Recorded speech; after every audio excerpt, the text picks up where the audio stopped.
Hey friends, Amanda Gelhaus here with Girls Layout Ultimate, talking about some variations on horizontal stack. Let's get started.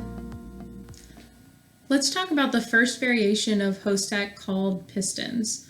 So when we have our cutters, 1, 2, 3, and 4, starting on the field in our horizontal stack, they've kind of created different lanes on the field. Now, for Pistons, it's most often used against a zone defense, which means you'll have players that are guarding a space instead of defending specific offensive players. So for our purposes here, we are going to set up a 3-person cup on the person with the disc. And let's talk about what our cutters are doing here. So each cutter in this system will typically stay in their respective lane. So these two in the middle are called poppers almost exclusively in this configuration. And then we have 1 and 4 as our wings. So as the disc moves back and forth between the handlers, these people will move together either in or out in their lane to make sure that there's a continuation option. Now, typically the poppers will not cut in at the same time. If this person is coming in, this person will be going out. Now, if they didn't get the disc, they'll go out and try to attack the disc in some form or fashion. Let's talk a little bit about what the wings do here. Say the disc swings to this sideline, and our little defenders are trailing. We could actually send this popper in and this wing in. And what that does is it makes this defender have to choose who they're going to guard.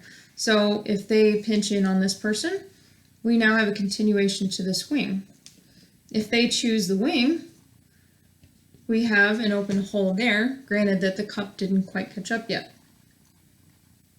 One last option for a cutter on the wing is, say we had a swing here, receive the disc.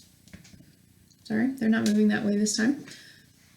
Is to actually have them kind of cutting out so that we get a big throw around to them to get yards. Now, it is a more dangerous throw because, especially if this person is really tall, really fast, but if they've kind of pinched over a little bit too far, that's a really viable look for a wing to get a continuation upfield.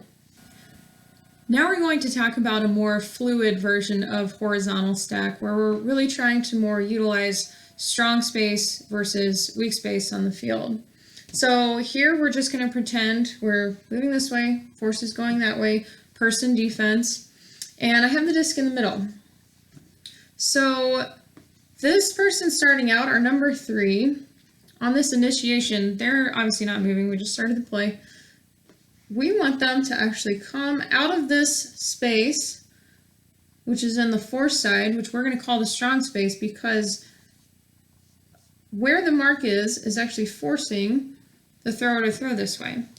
So we're going to bring them out of that space because they're not moving, they're not positioned well to attack a throw, and we're going to bring this person over, coming from the break side, weak side of the field because it's guarded by this mark, into this strong space. And that person can either fill there, or we'll look at them to go out, this person to go out.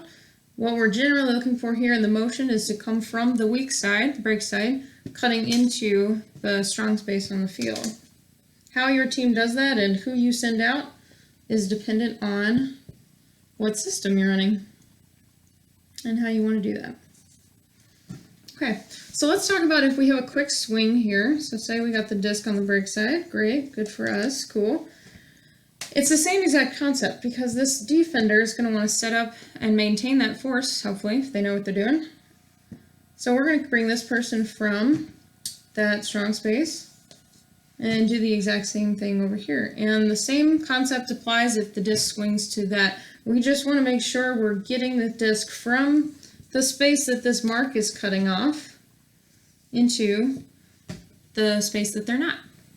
One form of hose stack that you can use is one that really emphasizes the middle part of the field. So how you might run this is you'd start by initiating your two middles. So you'd figure out, who you want to go in first, who wants to go out first, whether that's coach or captain decided or a player decided is up to your team. But say we have, our two, we're going to send our two in and then out. And then we're going to send our three out and then in, really looking for them to be the primary. So in a stack that prioritizes keeping the middle of the field open, you really want your players to be filtering in and clearing to the sidelines, to either one. So if this person doesn't get the disc, they're coming here, and we're actually sending that number 4 over the top and in, so that it continues to kind of work like this. Now, for the person that you just sent out, depending on how you run this, they could be running quite a bit to get into the natural flow of this offense. So you might have them coming back in, you might have them just go to the sideline, but either way, you're going to start filtering in motion towards the middle of the field. It's really important here that we stagger these cuts in, because obviously we don't want to be bringing people straight into each other in the middle of the field with their defenders. So this one is tricky, but it does allow for some interesting options for continuation. And I'll show you one of those options. So say they cleared out here, we got our 2 out of the way. So now we're kind of dealing with our 1 and our 4. So say our 4 was coming in over the top, received the disc here. This person had staggered off a little because, again, we don't want them running into each other in the middle of the field.